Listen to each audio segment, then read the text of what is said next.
നമസ്കാരം. കർണാടകയിലെ ബെലഗാവിയിലാണ് ഉള്ളത്. ബെലഗാവിയുടെ കുറച്ച് രാവിലത്തെ കാഴ്ചകളും കണ്ട് ഞങ്ങൾ ഇന്ന് മറ്റൊരു സ്ഥലത്തേക്ക് പോവുകയാണ്. കഴിഞ്ഞ ദിവസം രാത്രി 9 മണിയോടുകൂടിയാണ് ഞങ്ങൾ ബെലഗാവിയിൽ എത്തിയത്. അങ്ങനെ ഇവിടെ എത്തി ഒരു റൂമൊക്കെ കണ്ടുപിടിച്ച് ഈ കാണുന്ന റൂമിലാണ് ഞങ്ങൾ കഴിഞ്ഞ ദിവസം രാത്രി കടന്നുറങ്ങിയത്. ഇത് AC റൂമാണ്. കഴിഞ്ഞ ദിവസം തന്നെ ഇതിൻ്റെ റൂം ചാർജൊക്കെ പറഞ്ഞിട്ടുണ്ടായിരുന്നു. 1000 രൂപയാണ് ഈ ഒരു റൂമിനായത്. സമയം ഒരു 6:30 കഴിഞ്ഞു. നമുക്ക് പെട്ടെന്ന് തന്നെ റൂമൊക്കെ ചെക്കൗട്ട് ചെയ്തിട്ട് പുറത്തേക്ക് ഇറങ്ങാം. ഞങ്ങൾ റൂം എടുത്ത ഭാഗം ഇതാണ്. ഇവിടെയാണ് നമ്മളുടെ ആ ഒരു റൂമൊക്കെ വരുന്നത്. വെസ്റ്റേൺ ടവർ എന്നാണ് അതിൻ്റെ പേര് വരുന്നത്. പിന്നെ കിർലോസ്കർ റോഡ് എന്നാണ് ഈ ഭാഗം അറിയുന്നത് കേട്ടോ. കഴിഞ്ഞ ദിവസം രാത്രിക്ക് തന്നെ ഈ വഴി തന്നെയാണ് റൂമൊക്കെ അന്വേഷിച്ച് ഞങ്ങൾ ആദ്യം വന്നത്. ആദ്യം കുറേ സ്ഥലത്ത് അന്വേഷിച്ചു, പക്ഷേ നല്ല കത്തി റേറ്റാണ് പറഞ്ഞത്. അവസാനം ഞങ്ങൾ ഫൈനലി ഓൺലൈൻ വഴി തന്നെ ബുക്ക് ചെയ്തിട്ടാണ് പിന്നെ വന്നത്. ഇവിടെ ചെറിയൊരു ക്ലോക്ക് ടവറൊക്കെ ഉണ്ട് കേട്ടോ. രാവിലെ തന്നെ ബസ്സൊക്കെ പോകുന്നുണ്ട്. ഈ സർക്കിളിനൊരു പേരും കൂടി ഉണ്ട് കേട്ടോ. ധർമ്മവീർ സംഭാജി മഹാരാജ് ചൗക്ക് എന്നാണ് ഇത് അറിയപ്പെടുന്നത്. അദ്ദേഹത്തിൻ്റെ ചെറിയൊരു സ്റ്റാച്ചു കൂടെ ഇവിടെ നമുക്ക് കാണാം.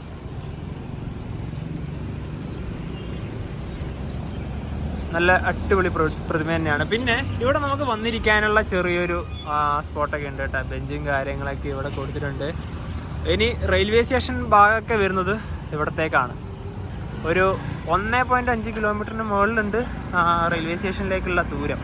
ധർമ്മവീർ സംഭാജി മഹാരാജ് സർക്കിൾ എന്നൊക്കെ പറഞ്ഞ് ഇവിടെ ഒരു ചെറിയൊരു ബസ് സ്റ്റോപ്പൊക്കെ ഉണ്ട്. നല്ല രീതിയിൽ തന്നെ ഇരിക്കാനൊക്കെ പറ്റും കേട്ടോ. മറ്റേ ഒരു ഫ്ലാറ്റ് ആയിട്ടില്ല, അതൊന്നും അല്ല. നല്ല രീതിയിൽ തന്നെ ഇരിക്കാം.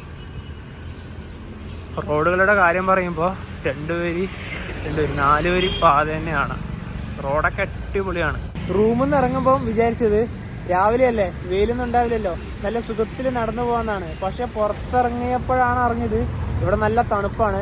ഒരു ജാക്കറ്റും കൂടെ വേണമായിരുന്നു അല്ലേ? അതെ, നവംബർ ഡിസംബർ സമയങ്ങളിൽ നമ്മൾ കേരളം വിട്ട് മുകളിലോട്ട് പോകുന്ന നല്ല തണുപ്പ് നമുക്ക് ഫീൽ ചെയ്യും. അതുപോലെ തന്നെ ബെലഗാവിനെ കുറിച്ച് പറയാണ്ട്, കർണാടകയുടെ വടക്ക് പടിഞ്ഞാറൻ ഭാഗത്താണ് ഇത് സ്ഥിതി ചെയ്യുന്നത്. അതുപോലെ തന്നെ കർണാടകയിലെ ഏറ്റവും വലിയ ജില്ല കൂടിയാണ് ഈ ബെലഗാം എന്നാണ് നമ്മൾ പെട്ടെന്ന് നമ്മുടെ വായിലേക്ക് വരിക. പക്ഷേ നഗരത്തിന്റെ പേര് ബെലഗാവി എന്നാണ്. റീനമൊക്കെ ചെയ്തിട്ടുണ്ടല്ലോ. അതുപോലെ തന്നെ പെട്ടെന്ന് തന്നെ ഇതിന്റെ എന്താ പറയുക, ഈ നഗരത്തിന്റെ ഓർമ്മയിലേക്ക് നമുക്ക് വരുന്നത് കർണാടകയും മഹാരാഷ്ട്രയും തമ്മിലുള്ള അതിർത്തി പരമായുള്ള ഒരു പ്രശ്നങ്ങൾ ഒരുപാടുണ്ട്.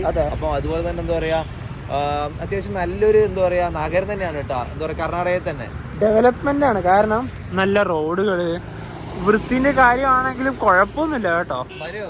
ഈ കർണാടക ഗവൺമെന്റ് ഉണ്ടല്ലോ, ഈ ബലഗാവിക്ക് പ്രത്യേക പരിഗണന കൊടുത്തിട്ടുണ്ട്. തീർച്ചയായും ഉണ്ട്. കാരണം എന്താ പറയാ, ഈ നമ്മുടെ കർണാടക ബാംഗ്ലൂർ പോയി കഴിഞ്ഞാൽ നമ്മുടെ സെക്രട്ടേറിയറ്റ് എന്നൊക്കെ പറയുമല്ലോ, വിധാൻ സൗധ, എല്ലാവർക്കും അറിയാമല്ലോ, നമ്മൾ ഒരുപാട് വീഡിയോ ചെയ്തിട്ടുണ്ട്. അപ്പം കർണാടകയുടെ മറ്റൊരു വിധാൻ സൗധ കൂടി ഈ ബലഗാവിയിലുണ്ട്. പിന്നെ വേറൊരു കാര്യം, നമ്മുടെ എന്താ പറയാ, കുറച്ച് ഇപ്പം നമ്മുടെ ജമ്മു കാശ്മീർ പോയി കഴിഞ്ഞാൽ കുറച്ച് നാൾ ക്യാപിറ്റൽ ശ്രീനഗർ, കുറച്ച് നാൾ ക്യാപിറ്റൽ ജമ്മു, അങ്ങനെയാണല്ലോ. ഇവിടെയും എന്താ പറയുക, കുറച്ച് നാൾ നിയമസഭാ സമ്മേളനം നടത്തുന്നത് ബാംഗ്ലൂർ, കുറച്ച് സമ്മേളനം നടത്തുന്നത് ബലഗാവി. NWRTC.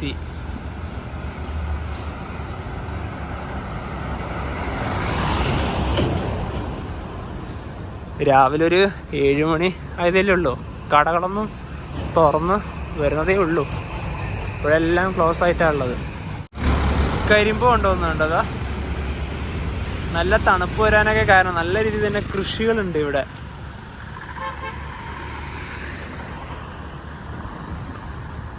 റോഡിനോട് ചേർന്ന് തന്നെ മരങ്ങളുള്ളത് നല്ലതാണ്.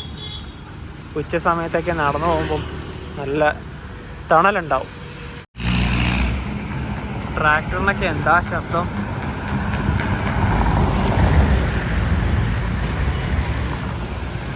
ഇവിടെ എത്തുമ്പോൾ റോഡ് ശരിക്കും പറഞ്ഞാൽ അതൊരു 3 വരിയായി കേട്ടോ. അപ്പോൾ 6 വരി പാത തന്നെയാണ് ഇവിടെ. ഈ റോഡ് നേരെ പോകുന്നത് റെയിൽവേ സ്റ്റേഷനിലേക്കാണ്. ഒരുപാട് സ്ഥലമുണ്ട് ഈ റോഡിൻ്റെ. ഇതായാലും ജസ്റ്റ് പറയുകയാണെങ്കിൽ ഇതൊരു സർവീസ് റോഡായിട്ട് നമുക്ക് കാണാം. കാരണം അത്രയും വിശാലമാണ് ഇവിടെ. ബെലഗാവിൻ്റെ കാര്യം പറയുമ്പോൾ കർണാടകയ്ക്ക് ഒഫീഷ്യലായിട്ട് ഒരു തലസ്ഥാനം മാത്രമേ ഉള്ളൂ, നമ്മുടെ ബംഗളൂരു. പക്ഷേ 2006 ഒരു പുതിയൊരു നിയമനം വന്നിട്ടുണ്ട്. ഇവർക്ക് രണ്ടാമതൊരു തലസ്ഥാനം കൂടിയുണ്ട്, അതാണ് ഈ ബെലഗാവി. അതുപോലെ തന്നെ നവി നേരത്തെ പറഞ്ഞല്ലോ ഇവരുടെ നിയമസഭാ മന്ദിരമൊക്കെ ഉള്ളത് നമ്മുടെ ബംഗളൂരു വിധാൻ സൗദയാണെന്ന്. പക്ഷേ ഇവിടെ ബെലഗാവിയിലുണ്ട്. 2012 അത് പൂർത്തിയായത്. അതിൻ്റെ പേര് സുവർണ വിധാൻ സൗദയാണ്. രണ്ടിൻ്റെയും പേര് ഏകദേശം സെയിം തന്നെയാണ്. ഒന്ന് വിധാൻ സൗദ, മറ്റൊന്ന് സുവർണ വിധാൻ സൗദ. അങ്ങനെ നടന്ന് ബെലഗാവി റെയിൽവേ സ്റ്റേഷന്റെ തൊട്ട് മുന്നിലെത്തിരിക്കുകയാണ്. ദേ നമ്മുടെ ഇന്ത്യൻ ഫ്ലാഗ് ഒക്കെ ഉണ്ട്. പിന്നെ ഇവിടെ വേറൊന്നുണ്ട, ഇത് ഇവരുടെ കർണാടകയുടെ ഫ്ലാഗാണ്. ഒരു ചുവപ്പും മഞ്ഞ ഒരു നിറത്തിലായിട്ട് കാണുന്നത്. പിന്നെ ഇവരുടെ ഈ ഭാഗത്ത് തന്നെ ഒരുപാട് ഹോട്ടലും കാര്യങ്ങളൊക്കെ ഉണ്ട് കേട്ടോ. രാവിലെ ഒരു സ്ലീപ്പർ ബസ്സൊക്കെ പോകുന്നുണ്ട്. അങ്ങ് അവിടെ ഒരുപാട് റെസ്റ്റോറൻറ്റുകളൊക്കെ ഉണ്ട്.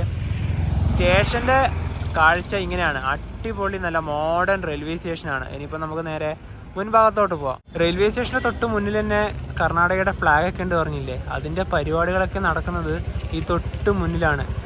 നവംബർ 1 കർണാടക രൂപീകരണമൊക്കെ നടന്നത്. അപ്പോൾ അതിൻ്റെ പരിപാടികളൊക്കെ എല്ലാ നവംബർ 1 ഇവിടെ നല്ല രീതിയിൽ തന്നെ നടക്കും. ഇപ്പോൾ ഒരുപാട് ദിവസങ്ങൾ കഴിഞ്ഞു ഈ ഒരു ദിവസം കഴിഞ്ഞിട്ട്, എന്നിട്ട് പോലും അതിൻ്റെ ആ ഒരു ഡെക്കറേഷൻ പോലും അവിടെ നിന്ന് അവർ മാറ്റിയിട്ടില്ല. കാരണം അത്രയും വലുതാണ് അവർക്ക് അവരെ ആ ഒരു മാതൃഭാഷയും ആ ഒരു കർണാടക അവർക്കൊരു വികാരമാണ്. നമ്മളൊക്കെ ശരിക്കും പറഞ്ഞാൽ ഒരു സ്റ്റാറ്റസിലിട്ട് പോകുന്നല്ല അല്ലേ. നവംബർ 1 കേരള പിറവി ദിനമാണ്. അതുപോലെ തന്നെ കർണാടക രൂപീകരിച്ചു അതിനെ പറയുന്ന പേരാണ്. നമ്മൾ കേരള പിറവി എന്ന് പറയുമ്പോൾ അവർ പറയുന്നത് കർണാടക രാജ്യോത്സവം എന്നാണ്. നമ്മളെന്ത് ചെയ്യും, വാട്സപ്പിൽ ഒരു സ്റ്റാറ്റസ് ഇടും കേരള പിറവി ദിനം, പിന്നെ ഒരു പാട്ടൊക്കെ ഇട്ടങ്ങ് പോകും. പക്ഷേ കർണാടകയിൽ സ്റ്റേറ്റ് മൊത്തം നല്ല രീതിയിൽ പരിപാടികളാണ്. നമ്മളെന്താ പറയുക, സ്വാതന്ത്ര്യ ദിനം ഉണ്ടാകുന്ന സമയത്ത് അത് ആഘോഷിക്കാറുണ്ട്. നമ്മൾ പായസം വെക്കാറുണ്ട്. അതുപോലെ തന്നെ നമ്മുടെ വണ്ടിയിൽ ഫ്ലാഗ് തൂക്കിയിട്ട് ഇങ്ങനെ പോകാറുണ്ടല്ലോ. അപ്പം ഇവിടെ എന്ന് വെച്ചാൽ ഈ നേരത്തെ കണ്ട മഞ്ഞയും ചുവപ്പാണ് ഇവരുടെ പതാക. ആ ഫ്ലാഗ് അവർ വണ്ടികളിലും ബാംഗ്ലൂരൊക്കെ താമസിക്കുന്നവർക്ക് അറിയാം. ഈ ജില്ലക്കാരെ മുഴുവൻ ആൾക്കാരും വരുന്നത് ശ്രദ്ധ പോകുന്നത് ബെലഗാവിയിലേക്കാണ്. അത് മറ്റേ മഹാരാഷ്ട്രയായിട്ട് ബന്ധപ്പെട്ടെടുക്കുന്ന തർക്കമുണ്ടല്ലോ. അതുകൊണ്ട് ബെലഗാവിക്കാണ് ഇമ്പോർട്ടൻറ്റ് കൊടുക്കുന്നതും. അതുപോലെ തന്നെ കർണാടക രാജ്യോത്സവം നല്ല രീതിയിൽ തന്നെ ആഘോഷിക്കുന്നത് ഇവിടെയാണ്. റെയിൽവേ സ്റ്റേഷനിലേക്ക് തന്നെ ഡയറക്റ്റ് ബസ്സൊക്കെ വരുന്നുണ്ട് കേട്ടോ. അപ്പോൾ ഇവിടെ തന്നെ ചെറിയൊരു ഓട്ടോ സ്റ്റാൻഡും കൂടി ഉണ്ട്. ഇവിടെ ഐ ലവ് ബെലഗാവി എന്നൊക്കെ പറഞ്ഞിട്ടൊരു ചെറിയൊരു ഇതൊക്കെ ഉണ്ട്. ഇതാ ഐ ലവ് ബെലഗാവി. രാത്രിക്ക് ഞങ്ങൾ ഇതിൻ്റെ വീഡിയോ എടുത്തിട്ടുണ്ടായിരുന്നു. നല്ല ലൈറ്റിംഗ് ഒക്കെയാണ്.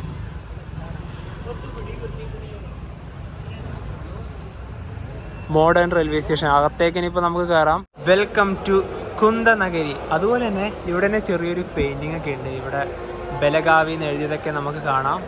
ഒരുപാട് പഴയ ചിത്രങ്ങൾ, അതുപോലെ തന്നെ NWRTC ഫ്ലൈറ്റ്, അങ്ങനെ എല്ലാം ഇതിൽ ഇൻക്ലൂഡ് ചെയ്തിട്ടുണ്ട്. വിധാൻ സൗദ, നമ്മുടെ ഇന്ത്യൻ ഫ്ലാഗ് മൊത്തത്തിലുണ്ട്. സ്റ്റേഷൻ്റെ അകത്ത് കയറിയപ്പോൾ ഇങ്ങനെയാണ്. ടിക്കറ്റ് കൗണ്ടറൊക്കെ വരുന്നത് ഇവിടെയാണ്. നവീൻ അവിടുന്ന് ടിക്കറ്റ് എടുക്കാൻ വേണ്ടി പോയിട്ടുണ്ട്. എന്തായാലും ഒറ്റ വാക്ക് പറയാം, അടിപൊളി. സ്റ്റേഷൻ്റെ ചെറിയൊരു ഇത് കാണാം കേട്ടോ. ഇവിടെ ഇങ്ങനെയാണ് സ്റ്റേഷൻ്റെ ആ ഒരു കാഴ്ച. പിന്നെ ഇവിടെ തന്നെ നമുക്ക് റിട്ടയറിങ് റൂമും ഫുഡ് കോർട്ടൊക്കെ അവൈലബിൾ ആണ്. അത് ഇതിൻ്റെ മുകളിലോട്ടാണ് പോകേണ്ടത്. പക്ഷേ ഇവിടെ റിട്ടയർ റൂം ഇപ്പോൾ ഓപ്പൺ അല്ല. അതൊക്കെ ഇതിൻ്റെ മുകൾ ഭാഗത്തേക്കാണ്. ടിക്കറ്റൊക്കെ എടുത്ത് പ്ലാറ്റ്ഫോം നമ്പർ 1 ഭാഗത്തേക്ക് എത്തിയിരിക്കുകയാണ്. ഇതുവഴിയാണ് നമ്മളിപ്പോൾ വന്നത്. ഹാപ്പി ജേർണി എന്നൊക്കെ പറഞ്ഞിട്ടുണ്ട്. ഇത് പഴയ ഒരു ടിക്കറ്റിൻ്റെ ഇതൊക്കെ കണ്ടോ ഇവിടെ. ഇപ്പോൾ രാവിലെ തന്നെ ഒരുപാട് ട്രെയിനുകളുണ്ട്. അതിൻ്റെ തിരക്കാണ് നിങ്ങളിവിടെ കാണുന്നത്. നമുക്ക് പോകാനുള്ള ട്രെയിൻ വരിക 2 നമ്പർ പ്ലാറ്റ്ഫോമിലാണ്.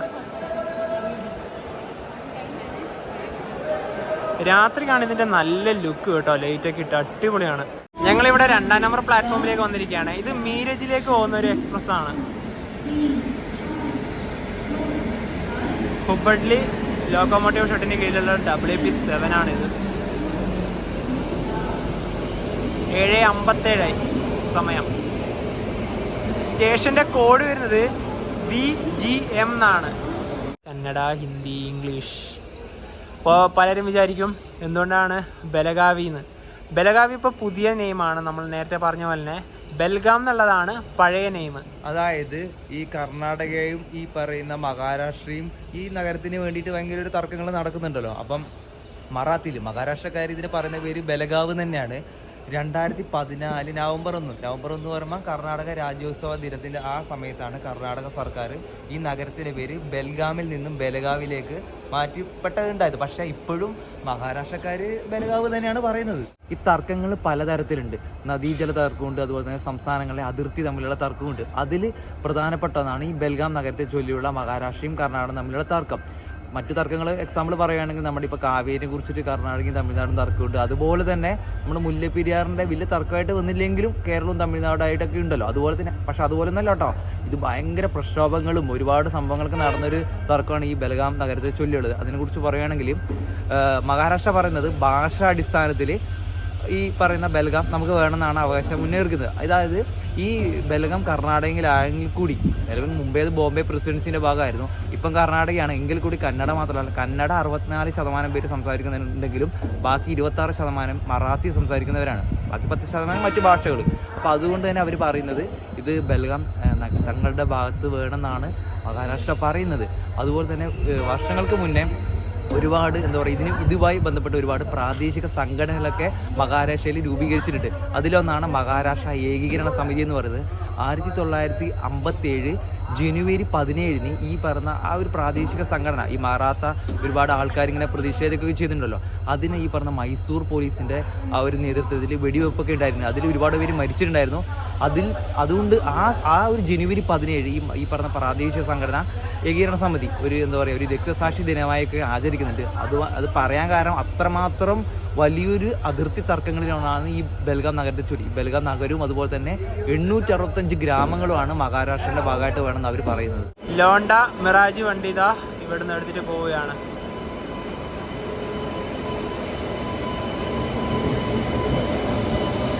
ഞങ്ങളിന്ന് ബെലഗാവിന്ന് നേരെ പോകുന്നത് ഹുബ്ബള്ളിയിലേക്കാണ്. അപ്പോൾ പോകാനുള്ള ട്രെയിൻ ഉള്ളത് മുംബൈയിലത്തെ ദാദർന്ന് വരുന്ന ട്രെയിനാണ്. അതിവിടെ ഒരു 8:15 ആകുമ്പോൾ എത്തുന്നതാണ് കാണിക്കുന്നത്. അതെ, അതിനാണ് പോകുന്നത്. കാര്യമായിട്ട് വലിയ തിരക്ക് കാണുന്നില്ല. ഹുബ്ബള്ളിയിലേക്ക് പോകാൻ അത്രയൊന്നും പോകാനില്ലല്ലോ. കാരണം ഇപ്പൊ ആ ട്രെയിനിൽ കയറിയാൽ തന്നെ 2 റെയിൽവേ സ്റ്റേഷൻ കഴിഞ്ഞ ഉടനെ നമ്മൾ ഹുബ്ബള്ളിയിൽ എത്തും. ജനറൽ ടിക്കറ്റ് ആണ് കേട്ടോ എടുത്തത്. ಸ್ಲೀಪರಕ್ಕೆ ഉണ്ടായിരുന്നെങ്കിലും തിരക്ക് ഉണ്ടാവില്ല എന്ന് പ്രതീക്ഷിച്ചുകൊണ്ട് തന്നെയാണ് തീരുമാനം എടുക്കാൻ കാരണം. അതെ, ದಯವಿಟ್ಟು ಗಮನಿಸಿ, ರೈಲು ಗಾಡಿ ಸಂಖ್ಯೆ 1731 ರೈಲು ಗಾಡಿ ಸಂಖ್ಯೆ 1718 ದಾದರ್ ನಿಂದ ಲೋಂಡಾ ಮಾರ್ಗದಿಂದ ಹುಬ್ಬಳ್ಳಿ ಹೋಗುವ ಹುಬ್ಬಳ್ಳಿ ಎಕ್ಸ್ಪ್ರೆಸ್ 2ನೇ ಪ್ಲಾಟ್ಫಾರ್ಮ್ಗೆ ಶೀಘ್ರದಲ್ಲೇ ಆಗಮಿಸಲಿದೆ. 1ാം നമ്പർ പ്ലാറ്റ്ഫോമുള്ള ഭാഗം കണ്ട നല്ല അടിപൊളി ലുക്കല്ലേ. അതുപോലെ തന്നെ ബെലഗാവി എത്തിയിട്ടുണ്ടെങ്കിൽ ഇവിടുത്തെ ഒരു പ്രധാനപ്പെട്ട ഒരു സ്വീറ്റ്സ് നമ്മൾ മസ്റ്റായിട്ട് ട്രൈ ചെയ്യണം, ബെലഗാവി കുന്ത. അപ്പോൾ നമുക്കത് ഇവിടുന്ന് വാങ്ങിക്കാം. ഇവിടെ ഒരുപാട് സ്റ്റാളുകളുണ്ട്, എല്ലായിടത്തും കിട്ടും അത്. അപ്പോൾ ഇവിടുന്ന് തന്നെ വാങ്ങിച്ചേക്കാം ഒരു കുന്ത. ഇവിടെ ഒരുപാടുണ്ടല്ലോ. ഇതന്നെ കുന്ത എന്ന് പറഞ്ഞ സാധനം തന്നെയാണ് കേട്ടോ, ബെലഗാവി കുന്ത. അതിൻ്റെ പൈസ എത്രയാണെന്ന് നോക്കിക്കോ. ബെലഗാവി സ്പെഷ്യൽ കുന്ത കൂടി ഞങ്ങളിതാ ഇവിടുന്ന് വാങ്ങിച്ചിരിക്കുകയാണ്. 150 രൂപയാണ് ഇതിനായത്. ഇതിന് പല സ്ഥലത്തും പല റേറ്റാണ് കേട്ടോ. നമ്മൾ വലിയ പാക്കറ്റ് തന്നെ അത്യാവശ്യം വാങ്ങി നമുക്ക് പോകാനുള്ളതാ ദാദർ ഹുബ്ബള്ളി എക്സ്പ്രസ് കടന്നു വരികയാണ്. 173.18. ഇപ്പോൾ അൺറിസർവ്ഡ് കോച്ചൊക്കെ കുറച്ചും കൂടെ പുറകിലോട്ടാണ് വരുന്നത്. ഇവിടെയൊക്കെ സ്ലീപ്പറാണ്. അപ്പോൾ ഇനി ഒരു അൺറിസർവ്ഡ് യാത്ര. ബുസവാൽ ലോക്കോമോട്ടീവ് ഷെഡിന് കീഴിലുള്ള ലോക്കോയാണ്. ഇപ്പോൾ റേക്ക് ഷെയറിംഗ് ഉണ്ട്, ഒരുപാട് സ്ഥലത്തേക്ക് പോകുന്ന വണ്ടിയാണ് ഇത്. ഞങ്ങൾക്ക് സീറ്റ് കിട്ടി കേട്ടോ. നമുക്ക് ആ ഒരു സൈഡിൽ തന്നെ കിട്ടി. ഇവിടുന്ന് ഹുബ്ബള്ളിയിലേക്ക് ഒരാൾക്ക് അൺറിസർവ്ഡിൽ 65 രൂപയാണ് ടിക്കറ്റ് ചാർജ് ആയത്.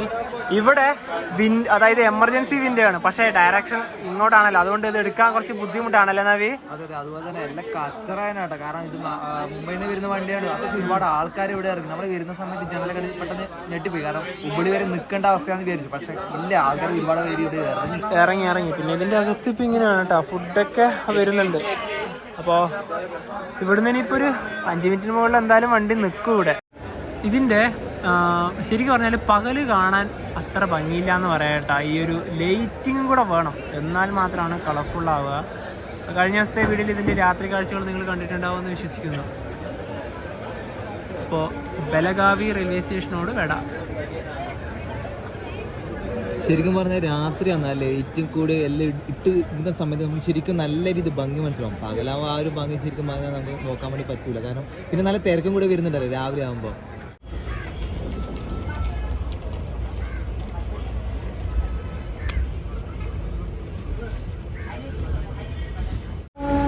ഇവിടെ റെയിൽവേ ട്രാക്കിനോട് ചേർന്ന് തന്നെ റോഡും കൂടെ വരുന്നുണ്ട്.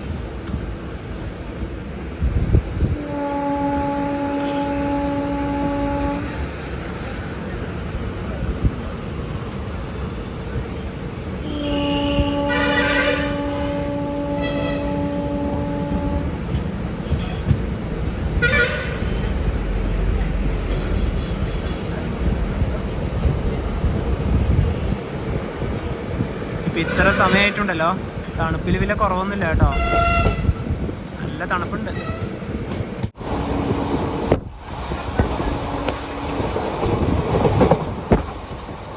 മുഴുവനും കൃഷിപ്പാടമാണ്.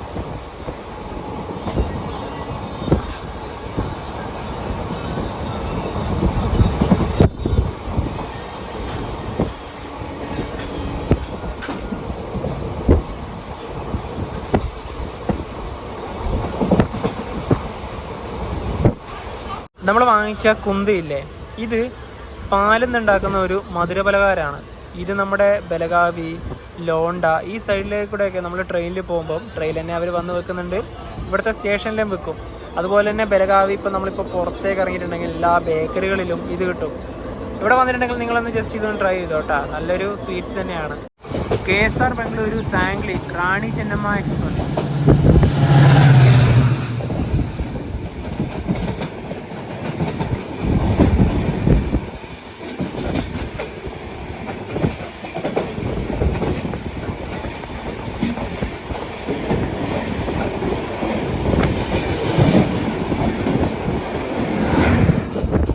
ട്രെയിൻ ഇപ്പോൾ ലോണ്ട സ്റ്റേഷനിലേക്ക് എത്തിക്കൊണ്ടിരിക്കുകയാണ്. താഴെ ഭാഗത്തു നിന്നൊരു റൂട്ട് വരുന്ന കാണുന്നില്ലേ, അത് മഡ്ഗാവ് കാസൽ റോക്ക് ഭാഗത്തു നിന്ന് വരുന്ന ലൈനാണ് നമ്മുടെ ദൂദ്സാഗർ വഴിയുള്ളത്. 9:16 ലോണ്ട ജംഗ്ഷൻ റെയിൽവേ സ്റ്റേഷനിലേക്ക് ഇതാ നമ്മുടെ ട്രെയിൻ എത്തിക്കൊണ്ടിരിക്കുകയാണ്.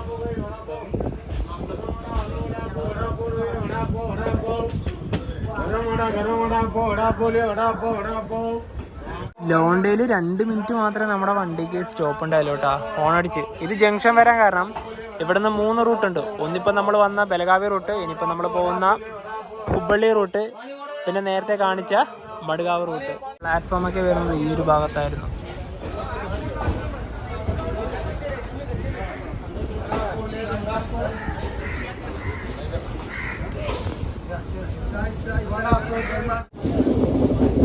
ട്രെയിനിൻ്റെ ഒരു ഫുൾ വ്യൂ നമുക്ക് ഇവിടുന്ന് കാണാം.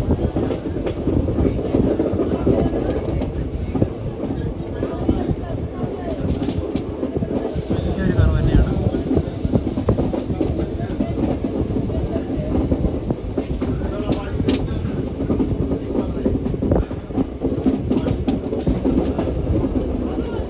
റൂട്ട് മുഴുവനും വളവുകളാണ്.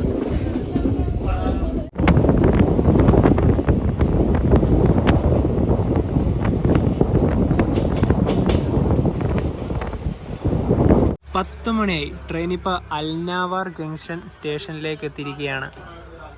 ഇവിടെ നമ്മുടെ ട്രെയിൻ 2 മിനിറ്റാണ് സ്റ്റോപ്പ് ഉള്ളത്. അടുത്തത് ധാർവാഡാണ്, അതായത് ഹുബ്ബള്ളി എത്തുന്നതിന് തൊട്ട് മുന്നിലുള്ള സ്റ്റേഷൻ.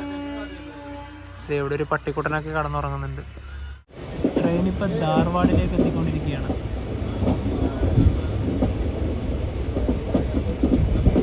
സ്റ്റേഷൻ കാണാം.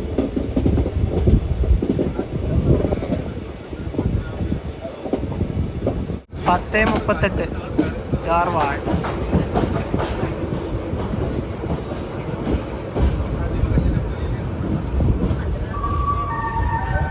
ഇവിടത്തേക്കാണ് ബംഗളൂരുവിൽ നിന്ന് വന്ദേ ഭാരതൊക്കെ വരുന്നത്.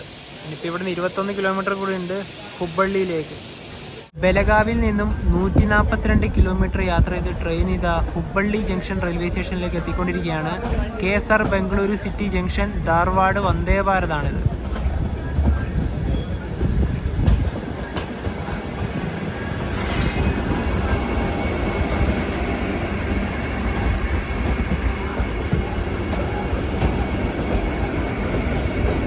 Correct 11:30. Shri Siddharoodha Swamiji Hubballi junction.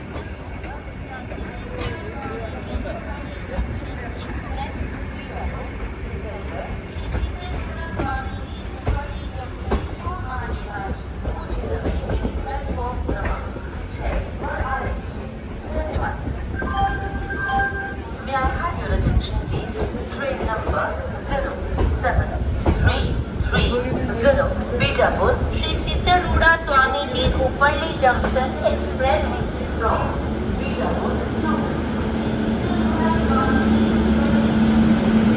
U are at world's longest platform Hubballi. അതായത് 1507 മീറ്ററാണെന്നുള്ളത്. 8ാം നമ്പർ പ്ലാറ്റ്ഫോമും 1ാം നമ്പർ പ്ലാറ്റ്ഫോമും കൂടിയതാണ് ലോകത്തിലെ ലോങ്ങസ്റ്റ് പ്ലാറ്റ്ഫോമായി വരുന്നത്. നമ്മുടെ ട്രെയിൻ വന്നത് 5ാം നമ്പർ പ്ലാറ്റ്ഫോമിലാണ്. അതുപോലെ തന്നെ നമ്മളിതിൻ്റെയൊക്കെ മുഴുവനായിട്ടുള്ള വീഡിയോ ഒക്കെ ചെയ്തതാണ് കേട്ടോ. അതുകൊണ്ട് തന്നെ ഇന്ന് റെയിൽവേ സ്റ്റേഷനെ മുഴുവനായിട്ടൊന്നും നടക്കുന്നില്ല. 1.5 കിലോമീറ്റർ അല്ലെങ്കിൽ അങ്ങോട്ടും ഇങ്ങോട്ടും നടന്നിട്ട് 3 കിലോമീറ്റർ ആവും. അപ്പോൾ മെയിൻ എക്സിറ്റൊക്കെ വരുന്നത് അങ്ങ് അവിടെയാണ്. നമ്മളുണ്ടല്ലോ ഒരുപാട് വീഡിയോസ് യൂട്യൂബിലും ഫേസ്ബുക്കിലൊക്കെ അപ്ലോഡ് ആക്കാറുണ്ട്. അപ്പം ഒരുപാട് നെഗറ്റീവ് ഒക്കെ സ്വാഭാവികമായിട്ട് വരാറുണ്ട്. ഞങ്ങൾ അതൊന്നും കാര്യമാക്കി എടുക്കാറില്ല, കാരണം അതൊക്കെ സോഷ്യൽ മീഡിയന്റെ ഭാഗം തന്നെയാണല്ലോ. പക്ഷെ നമ്മളൊരു കണ്ടന്റ് ചെയ്യുന്ന സമയത്ത് ചിലപ്പം നമ്മൾ ഓപ്പോസിറ്റ് നിൽക്കുന്ന ഇപ്പം മതപരമായ അല്ലെങ്കിൽ രാഷ്ട്രീയപരമായിട്ടൊക്കെ പല എന്താ പറയുക നെഗറ്റീവ് വരും. കാരണം അത് നമ്മുടെ സ്വാഭാവികമാണ്. കാരണം എന്താ പറയുക, നമ്മളിപ്പോൾ എന്താ പറയുക, നമ്മൾ CPM റിലേറ്റഡ് ഇടുവാണെങ്കിൽ BJP കോൺഗ്രസ് ആൾക്കാർ അത് നെഗറ്റീവ് പറയും.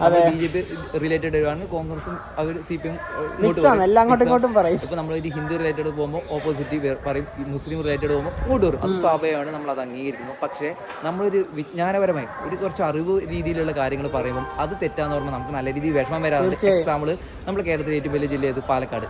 അത് വയനാട് ജില്ലയാണ് അല്ലെങ്കിൽ കാസർഗോഡ് ജില്ലയാണ് ഏറ്റവും വലുത് എന്ന് പറഞ്ഞിട്ടുണ്ടെങ്കിൽ അത് നമ്മൾ പറയുന്നത് പൊട്ടത്തെറ്റല്ലേ. പക്ഷേ ഞങ്ങളൊരു കമന്റ് കണ്ടിട്ടുണ്ടല്ലോ, നിങ്ങൾക്ക് കാണിച്ചു തരാം. കണ്ടു കഴിഞ്ഞാൽ നിങ്ങൾ എന്താണ് നിങ്ങളുടെ അഭിപ്രായം ഒന്ന് കമന്റ് ചെയ്യണം കേട്ടോ. വിവരം കൂടിപ്പോയവരെ കുറച്ച് കമന്റുകളാണ്. ഞങ്ങൾ കുറച്ച് മാസങ്ങൾക്ക് മുന്നേ ഹുബ്ബള്ളി വന്ന് ഇവിടുത്തെ റെയിൽവേ സ്റ്റേഷൻ്റെ ഒരു ചെറിയൊരു റീല് ഫേസ്ബുക്കിൽ അപ്ലോഡ് ചെയ്തിട്ടുണ്ടായിരുന്നു. അപ്പോൾ അതിൽ കുറച്ച് കമൻറ്റുകളൊക്കെ വന്നിട്ടുണ്ട്. ആ കമൻറ്റ് നിങ്ങളെ കാണിച്ചു തരാം. കുറച്ച് മഹാന്മാരിട്ട കമൻറ്റ് നിങ്ങൾക്കൊന്ന് കാണണ്ടേ? നല്ല പോസിറ്റീവ് ഉണ്ട്, നല്ല സപ്പോർട്ട് ചെയ്യുന്ന ഒരുപാട് ആൾക്കാരുണ്ട് കേട്ടോ. അപ്പം അങ്ങനെ കുറെ സംശയങ്ങൾ ചോദിക്കുന്നുണ്ട്, അത് സ്വാഭാവികമാണ്. അപ്പം ഇതിലൊരു മകാൻ ചോദിച്ചിട്ടുണ്ട്, എടാ മരവുള്ളേന്ന്. സാധാരണ സുഹൃത്തെ അല്ലെങ്കിൽ നമ്മുടെ പേരെ വിളിച്ചാൽ കുഴപ്പമില്ല, വിളിച്ച പേര് നോക്കണം, എടാ മരവുള്ളേന്ന്. അയാളുടെ വീട്ടിലത്തെ ആളാന്ന് വിചാരിക്കുന്ന പോലെയാണ് വിളിക്കുന്നത്, അത് കുഴപ്പമില്ല, പോട്ടെ. എഴുതി വായിച്ചോണം, എടാ മരവുള്ളേ. ലോകത്തിലെ ഏറ്റവും നീളം കൂടിയ റെയിൽവേ പ്ലാറ്റ്ഫോം ഗർക്കപൂരാണെന്ന്. ഈ ഗർക്കപൂർ അതെവിടെയാണ്? ആദ്യമാണ് ഇങ്ങനത്തെ ഒരു സ്ഥലം കേൾക്കുന്നത്. അപ്പം ആ കമ്പനിന് നമുക്ക് സപ്പോർട്ടായിട്ട് ഒരുപാട് സുഹൃത്തുക്കൾ നല്ല രീതിയിൽ നമുക്ക് കാണാൻ വേണ്ടി പറ്റുമല്ലോ. അതൊക്കെ നല്ല നല്ല ചേട്ടന്മാർ നല്ല രീതിയിൽ കമൻറ്റ് ചെയ്തിട്ടുണ്ട്. അപ്പോൾ ഞാൻ തന്നെ അതിന് മറുപടി കൊടുത്തിട്ടുണ്ട്. മരവുള്ളേന്ന് താൻ തൻ്റെ വീട്ടിൽ പോയി വിളിച്ചാൽ മതി. ഈ പറഞ്ഞ പ്ലാറ്റ്ഫോം ഞാനും മനോ ഉണ്ടാക്കിയതല്ലാന്ന് വെച്ചാൽ ഞാൻ അതിന് മറുപടിയും കൊടുത്തിട്ടുണ്ട്. അത് അവിടെ കിടക്കട്ടെ. നിങ്ങൾ ഈ കമൻറ്റ് നോക്കിയോ, ഇതേപടി കോപ്പി പേസ്റ്റ് ആണ് കുറേ ടീംസ്. അതുപോലെ തന്നെ കുറെ ആൾക്കാർ ഗോരഖ്പൂർ. ഇതൊക്കെ സ്വാഭാവികം, കാരണം സംശയമാണ്. നല്ല ചേട്ടന്മാരാണ്, കാരണം നല്ല രീതിയിൽ മറുപടി കൊടുത്താൽ തന്നെ അടുത്ത കോപ്പി പേസ്റ്റ് എടാ മാരവുള്ളേ. സെയിം കമന്റ് താഴെ കമന്റ് ഗർക്കപൂർ. ഇത് ഇവന്മാർക്ക് ഗർക്കപൂർ എവിടെ കിട്ടുന്നത്? അടുത്ത ടീംസ് ഗർക്കപൂർ. അപ്പൊ ഞാൻ അതിൽ വീണ്ടും കമന്റ് കൊടുത്തിട്ടുണ്ട്. ഇതാ, ഇതിൽ കുറച്ചു പേർ ഒരേപോലെ പറഞ്ഞത് കോപ്പി പേസ്റ്റ് ആണ്. ഈ ഗർക്കപൂർ ഇവന്മാർക്ക് അടുത്തത് തെണ്ടിത്തിരിഞ്ഞ അവസാനം കർണാടകയിൽ ലോകത്തിലെ ഏറ്റവും ഈ വാക്ക് കേട്ട് ഈ വിഡൽസ്. കാരണം ഞാനോ ഇവനോ സ്വന്തമായി ക്രിയേറ്റ് ചെയ്ത പോലെയാണ് ഇവന്മാരെ എല്ലാരും വർത്താനം പറയുന്നത്. ഞങ്ങൾ അന്ന് ചെയ്ത വീഡിയോയിലും ഇത് കാണിച്ചിട്ടുണ്ടായിരുന്നു, welcome to the world's longest railway platform എന്ന്. അപ്പം ഞങ്ങളെ മരവുളാന്ന് വിളിച്ചതും ഗർക്കപൂർ എന്ന് പറഞ്ഞതും കോപ്പി പേസ്റ്റ് ചെയ്തായിരിക്കും. എല്ലാവർക്കും വേണ്ടി ഈ ഒരു ബോർഡ് കാണിക്കുകയാണ്. ഇത് കണ്ടിട്ടെങ്കിൽ നിങ്ങൾക്ക് ഇത് മനസ്സിലാവുമെന്ന് വിശ്വസിക്കുന്നു. ഞങ്ങൾ പറയുന്നതും പൂർണ്ണമായും ശരിയാണെന്ന് എവിടെയും പറയുന്നില്ല. പക്ഷേ ഉള്ളത് പറയുന്നതിനെ ആദ്യം അംഗീകരിക്കാനാണ് നോക്കേണ്ടത്, അല്ലാതെ അതിനെ കുറവാക്കി കാണുകയല്ല വേണ്ടത്.